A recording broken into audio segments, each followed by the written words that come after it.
I need not emphasize how indebted we are to the National War Museum and especially to the Ken Nnamani Centre for Leadership and the governments of the southeastern states for hosting this important gathering of Nigerians to mark 50 years since the Civil War ended. I bring you all special felicitations from President Muhammadu Buhari, who's asked me to especially also commend Senator Ken Nnamani. And he shared with me just yesterday evening about your friendship over the years and the several times that you hosted it in your home. Your Excellencies, ladies and gentlemen, we stand in the shadow of one of the darkest chapters of our nation's history, surrounded even here by the artifacts and monuments to a terrible conflict. This is neither the time nor the place for rehashing the justifications and recriminations and claims and counterclaims about the remote and immediate causes of the war. There are already many scholarly publications, histories, biographies, and brilliant works of fiction that have been devoted to these issues, and rightly so. Yet a nation must always examine itself and reflect on its journey. In a democratic society, this means a robust conversation over the vigorously contested aspects of history. Such a debate remains necessary, if only to enhance our self-knowledge, but perhaps more importantly, to bring closure. What we all agree on is that this Civil War, the Civil War of 1967 to 1970, was a defining national tragedy, a catastrophic conflict that scarred us as a people. Its cost in lives was massive. So was the cost in lost opportunities for national advancement. The spectacle of promising lives cut short in their prime, families ruptured, communities sacked, and the environment poisoned by ordnance is one that rebounds to our eternal regret. Yet, we do not remember this seminal event in our history merely to indulge in the futility of regret. We engage in the discipline of remembrance so that we can learn from history and resolve that such horrors will never repeat themselves again. And we must do so, not just this month, our nation's month of remembrance of our fallen heroes, but every moment of our lives. Indeed, the greatest tribute that we can pay to the memories of those who made the supreme sacrifice for the survival of this union that we call Nigeria today is to ensure that the circumstances that led to the conflict are never again reenacted. We cannot change the past, but it is within our power to ensure that history does not repeat itself and that we never again confront the awful consequences of abandoning dialogue and letting our darkest impulses drive us. 16 years after the end of the war, Dean Chukwuemeka Ojukwu was asked if he thought the war resolved the issues for which it was fought. His reply is instructive. He said, and I quote, "Wars hardly ever resolve issues. Wars are an aberration. Eventually, the issues still have to be dealt with." End of quote. In any event, it is evident that the cost of resolving our differences peacefully through dialogue is far less than trying to do so through war. Chinua Achebe once described Nigeria, and I quote, as a nation favored by providence, end of quote. A nation favored by providence. I certainly see the hand of providence in our nation's survival of that conflict. Unlike many other African countries, which have known protracted multi-generational strife, our conflict ended after 3 years, and we have suffered no relapse into such fratricide since then. Your Excellencies, in the 50 years that followed since the end of the war, we have invested in national integration, peace building, and reconciliation. That has been a lot less than a perfect task. We must admit that that process of reconciliation is not a perfect task. Our road has not been easy, and we face many challenges along the way. But those setbacks should not induce hopelessness or despondency, but should constantly remind us that the stakes are high because of the incredible dividends of unity for all of us. Again, in the words of Achebe, and I quote him again, there are individuals as well as nations who, on account of peculiar gifts and circumstances, are commandeered by history to facilitate mankind's advancement. Nigeria is such a nation.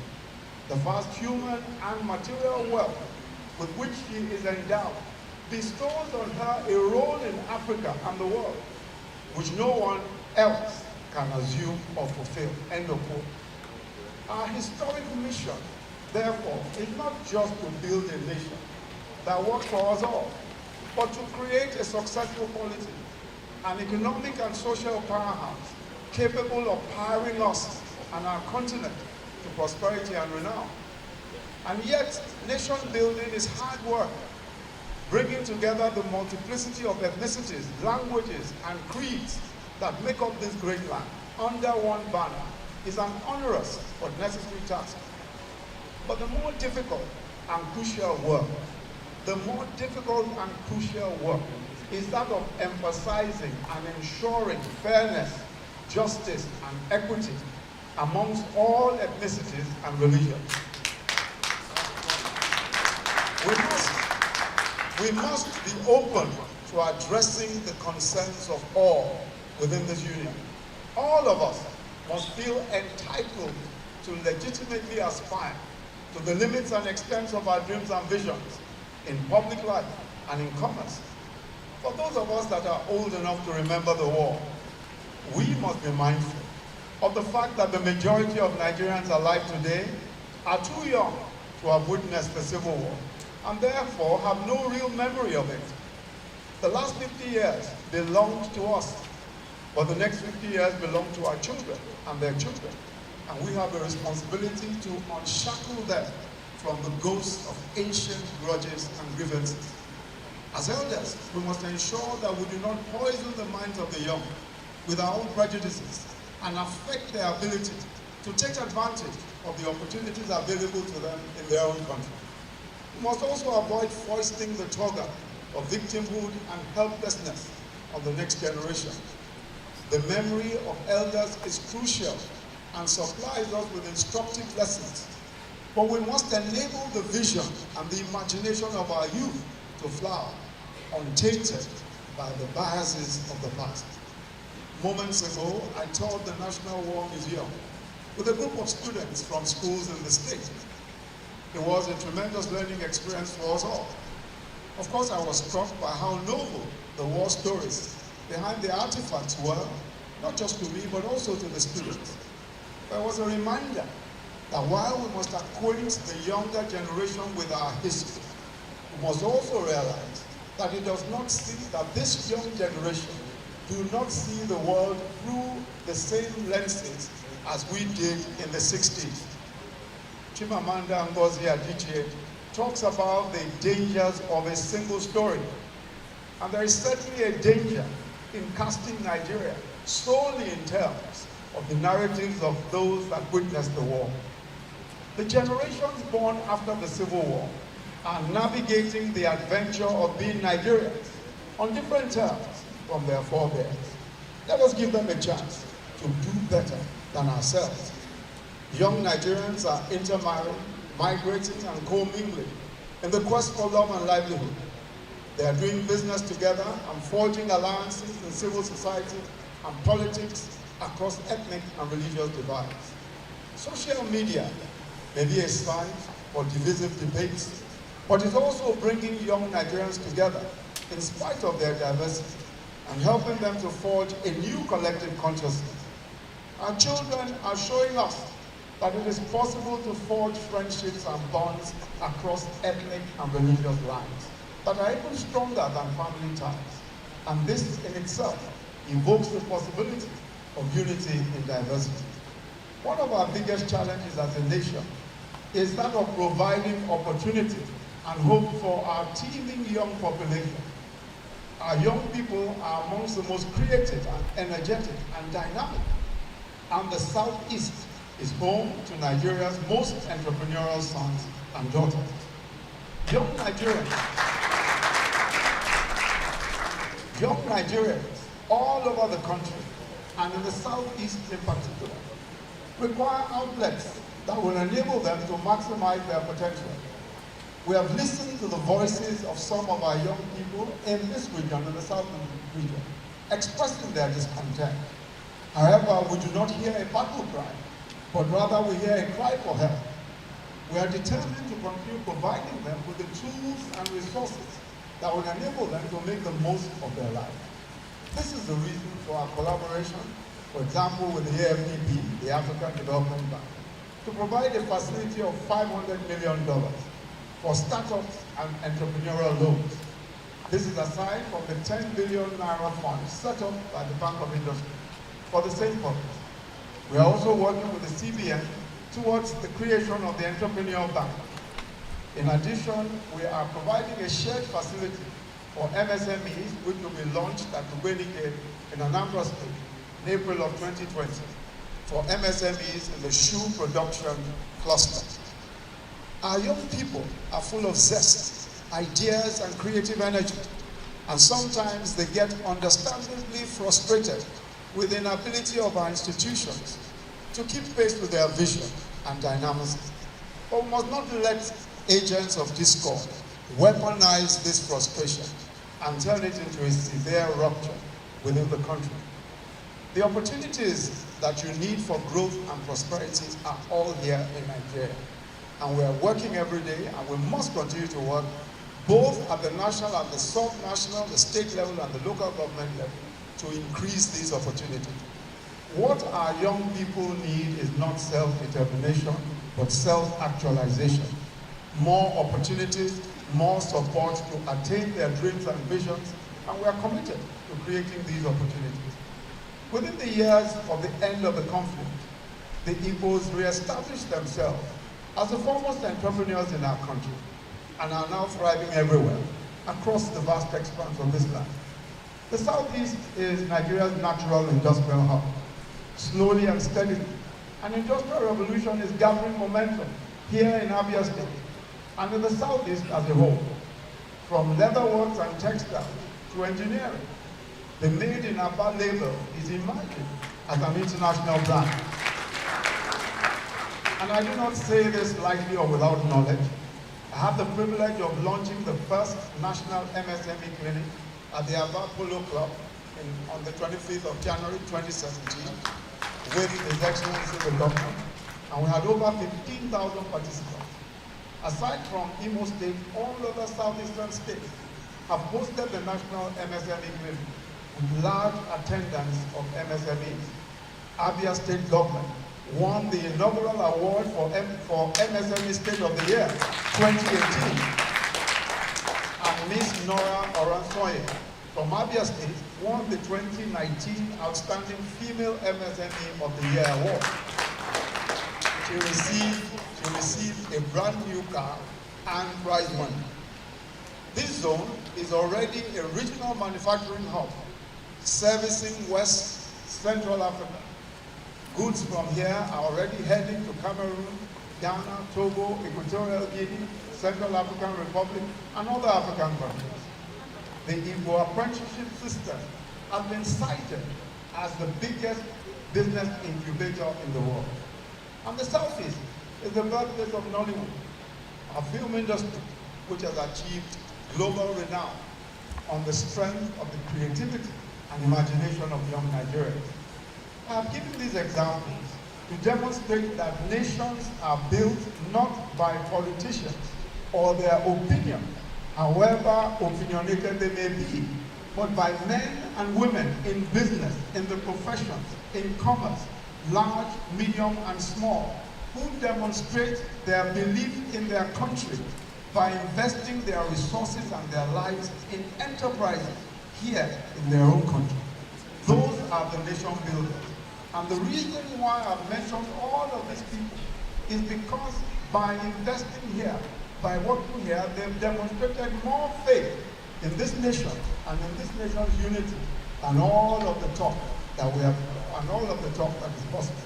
The businessmen and women, professionals and traders here in the Southeast and across Nigeria are indeed the true nation builders. One of our errors in times past has been our inability to appropriate the positive aspects of the Civil War legacy, such as the spirit of innovation and self-reliance that inspired technological feats in extreme circumstances. And we've seen some of those technological feats, even here at this museum. Within that period, our people manufactured weapons and tools, even for refining crude oil. After the war, the federal government sought to leverage the technological genius that had come to the fore during the conflict by establishing the Project Development Institute, PRODA, in Enugu. Unfortunately, over the years, our commitment to the objectives of PRODA have not been as strong as they should be, and we've lost a lot of ground on that respect. However, we are now making up for lost time because of our commitment to reviving local manufacturing. Innocent Motors, for example, a company that epitomizes the Nigerian productive genius, is now partnering with the Army to modify some of its equipment, produce armored fighting vehicles and other military hardware. Innocent is also in partnership with the Air Force towards the manufacture of aircraft parts. I'm especially proud to note that ABIA footwear industry is kitting our troops. 4 years ago, the military ordered about 60,000 pairs of boots from ABIA. And I think that there is no greater evidence of how firmly we have closed ranks as a people than the fact that industrialists of this region are today equipping our nation's armed forces. Years ago, Dim Chukwuemeka Ojukwu said, and I quote him again, "The war had at least underlined for all of us the importance of staying together," end of quote. Brothers and sisters, no human relationship is perfect, and no nation is received or conceived in ideal circumstances. All politics, no matter how good they look today, are imperfect, and only through the labors of their members, only through the labors of their citizens, are nations built and nations perfected. Like families, nations are made up of people who disagree, and at times disagree intensely. The ties that bind us have survived the most intense disagreement that we have known as a people, and resulted in the Civil War. But our national anthem enjoins us to build a nation where peace and justice shall reign. Setbacks and adversity are as integral to a nation's journey as they are to human existence as a whole. But we have also known hope and victory. We should not, on account of the disappointments that we have suffered, give up on our collective possibilities and on each other. It is true that we are not where we want to be, but we have not been standing still either. Our country is very much a work in progress. The attainment of peace and justice is not an event, it's a process and a journey. In 2017, this administration paid the accumulated arrears of pensions owed to retired war-affected ex-Biafran police who had been pardoned since the year 2000. This was more than a gesture of good faith. It demonstrates our belief in fairness and justice, and our conviction that we can only move together forward. So we must build a country devoid of any form of discrimination and marginalization. We must build a country that is devoid of discrimination and marginalization. This is the ideal that to which we must strive. However, we cannot prosecute this struggle with weapons of bigotry and hatred. Our tools for creating the country we want, the country we need to be, are tools of empathy and a willingness to invest effort in understanding each other. All of us must be mindful of the sacrifice that unity calls for. It means that those of us in power must understand that the bitterness of the loser, when the winner takes it all, will ultimately swallow all, including the winner. Three watchwords matter: fairness, equity, and justice. We must also be mindful of the fact that it's far easier to destroy than to build. It's easier to put asunder than to bring together. It is my firm conviction that we are infinitely stronger and better together. This is not a time to put asunder, it's a time to bring together. We cannot change the past, but we can learn from it and build a better future together. Thank you very much.